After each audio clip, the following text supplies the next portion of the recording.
एक शहर था जहाँ पे गांव के एक जमींदार ने बड़ा सा बंगला खरीदा था। लेकिन इतना बड़ा बंगला खरीदने के बावजूद भी जमींदार दुखी रहता था, क्योंकि वो बंगला भूतिया बंगला था, जिस वजह से जमींदार उधर रह नहीं पाता था। तभी एक दिन पापा, मेरी कॉलेज की सर्दियों की छुट्टियां शुरू हो गई है। तो मैं और मेरे दोस्तों ने सोचा है कि हम सब शहर घूमने जाएंगे। ठीक है, चले जाना, लेकिन ज्यादा खर्चा मत करना मेरा। पापा, आप चिंता मत करिए, हमारा ज्यादा खर्चा नहीं होगा क्योंकि हम सब शहर में अपने बंगले पे रहेंगे। नहीं, तुम वहां नहीं जाओगे। तुम्हारी माँ बिल्कुल सही कह रही है, लेकिन क्यों? क्योंकि वो बंगला भूतिया बंगला है, कोई साधारण नहीं। ना मैं इन बातों में विश्वास रखता हूँ, ना ही मेरे दोस्त इन सब बातों में विश्वास रखते हैं। तुम और तुम्हारे दोस्त इन सब बातों में विश्वास करे या ना करे, लेकिन उस बंगले पे तुम लोगों को नहीं जाना है, मतलब नहीं जाना। मैं ये साबित करके रहूंगा कि वो बंगला भूतिया बंगला नहीं है। आप बस मुझे चाबी दे दो। राहुल मुखिया और मुखियाइन के लाख समझाने के बावजूद भी उनकी एक भी नहीं मानी और लास्ट में उसको परमिशन मिल गई। वो सब अगले दिन ही शहर के लिए निकल गए। राहुल और उसके दोस्त अगले दिन ही शहर के लिए निकल गए। राहुल के साथ उसका दोस्त दीपक, रीना और सुनैना थे। राहुल, तुम्हारे पापा ने कहा था कि वो बंगला भूतिया है। सोच ले एक बार फिर से। दीपक एकदम सही कह रहा है। अरे यार, पढ़े लिखे होने के बावजूद भी इन सब बातों में यकीन करते हो। गांव के है यही सोचकर कुछ शहर के लोगों ने सस्ते में बंगला बिक सके, इसलिए भूतिया बंगला का नाम दे दिया, ताकि उनको वो घर सस्ते में मिल सके। आज के लिए यही सब चलता है। सुनैना एकदम सही कह रही है, ये शहर वालों की ही कोई चाल लगती है। फिर वो चारों बंगले पे पहुंच गए। बंगला बाहर से शहर के इतने शोर शराबे में भी एकदम सुनसान लग रहा था, मानो सालों से बंद पड़ा हो। यार, दिन में इतना भयानक लग रहा है, रात में कितना भयानक लगेगा। इतना मत डर, क्योंकि कोई रहेगा ही नहीं जिस घर में, तो वो घर सुनसान तो लगेगा ही ना।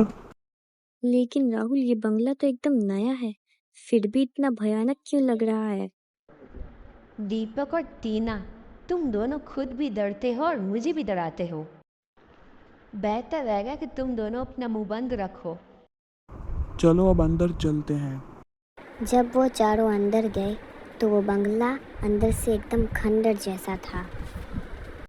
बाहर से जितना भयानक लग रहा था, अंदर से वो उतना ही भयानक लग रहा है, मानो हम चारों किसी खंडर में आ गए हों। मैं अभी भी कह रहा हूँ, चलो वापिस गांव चलते हैं। अब कोई रहेगा नहीं तो खंडर तो लगेगा ही ना, क्यों है ना सुनैना?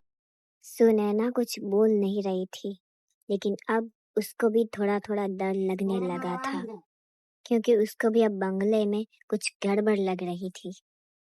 He is right. अब तुम दोनों कुछ ज़्यादा ही डर रहे हो।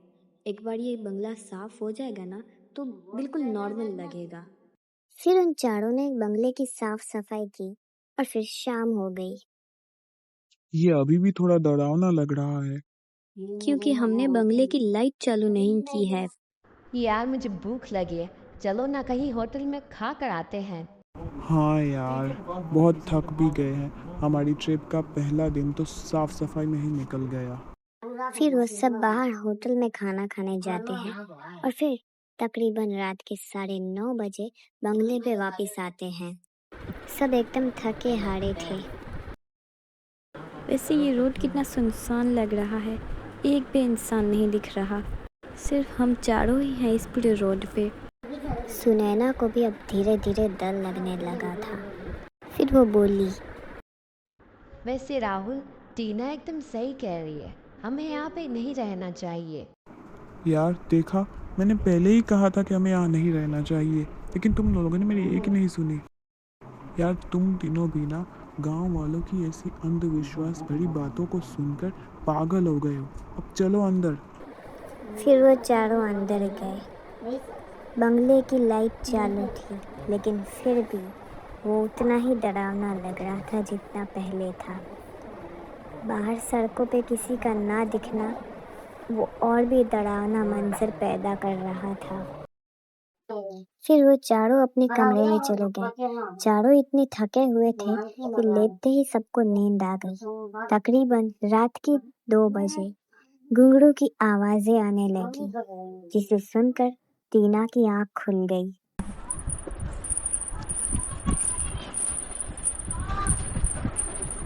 टीना बिना कोई देरी किए तुरंत भागकर सीधा सुनैना के कमरे के पास चली गई। टीना, तुम इतनी रात को यहाँ क्यों आई हो? मेरे कमरे में घुंघरू की आवाजें आ रही हैं। मुझे बहुत डर लग रहा था, इसीलिए मैं यहाँ आ गई। कहाँ है टीना? मुझे तो सुनाई नहीं दे रही। मैं सच कह रही हूँ, प्लीज मेरी बात पे विश्वास करो। अच्छा ठीक है, अंदर आ जाओ। मैं सच कह रही हूँ, मुझे सचमुच घुंघरू की आवाजें आ रही थी। फिर वो दोनों सो जाती है। फिर देखते ही देखते सुबह हो जाती है। यार, कल रात को पूरे बंगले की सफाई करने के बाद जो नींद आई है, पूछो ही मत। यार, तुमसे पूछ भी कौन रहा है? कल इतना डर रहा था और आज जुबान तो देखो तुम्हारी। यार चलो ना, अब शहर में घूमने चलते हैं। हाँ यार, घूमने ही तो आए थे, लेकिन सफाई से फुर्सत ही नहीं मिली। तो सब तैयार हो घूमने के लिए? हाँ, अब जल्दी चलो, चलते हैं घूमने के लिए। टीना, तुम कुछ बोल नहीं रही हो, चुपचाप क्यों खड़ी हो? कल रात को इसने घुंघरू की आवाज़ सुनी थी, जिस वजह से डर के वो मेरे पास आ गई थी। क्या? अबे यार, तुम तीनों फिर शुरू हो गए। तुम तीनों मेरी बात मानते क्यों नहीं हो? मैं सच कह रही हूँ। चलो सब घूमने चलते हैं, सबका माइंड फ्रेश हो जाएगा। फिर वो तीनों पूरा दिन घूमते हैं, खूब एंजॉय करते हैं। रात के 10 बजे घर आते हैं। वही खौफनाक मंजर, जिसकी खामोशी सबका दिल दहला देने वाली थी। वही सुनसान पड़ी सड़क और एक भी इंसान का ना दिखना, ये और भी डरावना था। फिर सब अपने अपने कमरे में सोने चले गए। आज फिर रात के 1 बजे सुनैना को दरवाज़ा खटखटाने की आवाज़ आने लगी। लगता है आज फिर से टीना को डर लग रहा है। यही सोचकर सुनैना ने दरवाज़ा खोला, लेकिन दरवाजे के बाहर कोई भी नहीं दिखा उसको। वो दरवाज़ा बंद करके फिर से सोने के लिए चली गई। उसके लेटते ही फिर से दरवाज़ा खटखटाने की आवाज़। उसने दरवाज़ा खोला, लेकिन बाहर कोई भी नहीं था। न जाने इतनी रात को कौन मजाक कर रहा है मेरे साथ। ऐसा कहकर जैसे ही सुनैना सोने गई, एक बार फिर से दस्तक हुई। लेकिन इस बार सुनैना को एहसास होने लगा कि दरवाज़ा कोई कमरे का नहीं, बल्कि किसी ने बाथरूम का दरवाज़ा खटखटाया है। फिर एक बार दरवाजे की दस्तक हुई, जिसे सुनकर सुनैना और भी ज़्यादा डरने लगी थी। 1 मिनट भी उसकी उस कमरे में रुकने की हिम्मत नहीं थी। फिर वो भागकर सीधा टीना के कमरे में चली गई और टीना के साथ ही सो गई।